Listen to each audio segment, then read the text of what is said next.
The story tonight, 3 economic forecasters say that President Trump is likely to win in 2020. And that is according to Steve Ratner, who served as the economic counselor to President Obama.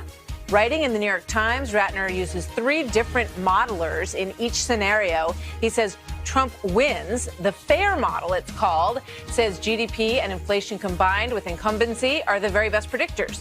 This model predicted 2 wins for President Obama in 2008 and in 2012 with shockingly accurate numbers, off by just tenths of a percentage point. Now look at 2016. This model was one of the rare outliers that showed then candidate Trump winning the election at 54%. He won. He came out at 49% roughly. And he has him at 56% for 2020, but says the president's controversial personality may push that number lower again, as they believe it did last time, weighing a little bit on that economic strength. Now, the New York Times cites well-known economist Mark Zandi. He's another one who has a similar model. All 12 of his models show Trump winning. And Donald Luskin, who looks at Electoral College and also sees the same outcome. Now, remember, back in 2016, this skepticism from President Obama about Mr. Trump saying that he could bring back the economy. Well, how exactly are you going to do that? What are you going to do? What magic wand do you have? And usually the answer is he doesn't have an answer. And now frontrunner Joe Biden is using this strategy. I know President Trump likes to take credit for the economy and the economic growth and the low unemployment numbers. But just look at the facts, not the alternative facts. President Trump inherited an economy from Obama-Biden administration that was given to him, just like he inherited everything else in his life. So is that going to work? Let's bring in Jack Kingston, former Republican congressman from Georgia and Trump 2016 senior campaign advisor, Andy Puzder, former CEO of CKE Restaurants and author of The Capitalist Comeback, and Jammu Green, former candidate for chair of the candidate for chair, I should say, of the DNC, the Democratic National Committee, and a Fox News contributor. Welcome to all of you. Good to see you tonight. You know, it is very interesting, Jammu. Let me start with you. When you look at those models, and this was all part of a story in the New York Times, Steve Ratner, who was with President Obama as an economic counselor, as I said, all saying that when they look at their models for 2020, they all point to a victory for President Trump. It's too soon. Well, that's true. But when you look at these indicators, they are also prior to when it was too soon. But, you know, based on the numbers and where we stand now, it looks like an uphill battle, frankly, for most Democrats, just given history in terms of these GDP numbers and incumbency and the numbers that these economists look at. I think you're absolutely right. This is going to be an uphill battle.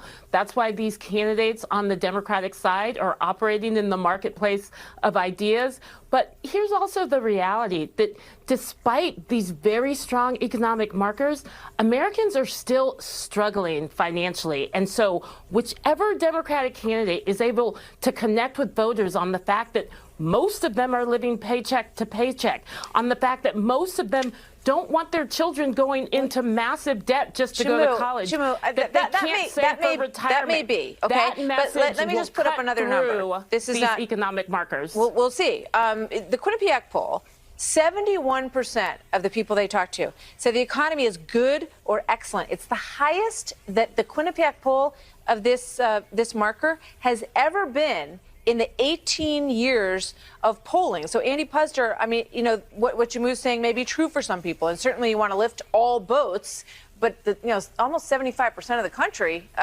seems to think things are excellent or good, or 71%, I should say. Well, even if you just look at GDP growth, if you look at the last 8 full quarters of the Obama administration and compare it to the first 8 full quarters of the Trump administration, there's a 50% improvement in GDP.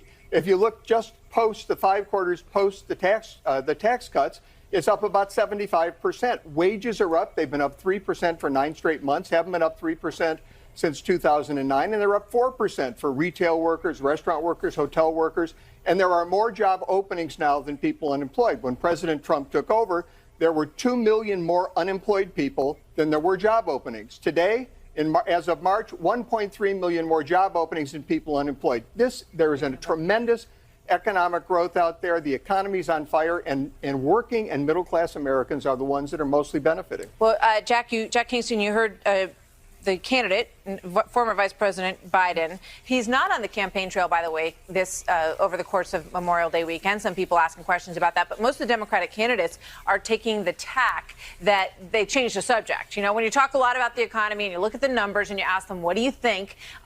Typically, in most of these conversations, they say yes, but. Well, you know, the old candidate campaign axiom is if you can't win on an issue, you do change the topic. But that's why I think it's important for President Trump to continue talking about the astounding numbers that he has put on the board. And he has absolutely moved the needle and changed the lives of Americans. And, you know, as Ronald Reagan used to hit Jimmy Carter over the head with the misery index, which was unemployment plus inflation, the higher your number, the lower you are in terms of votes.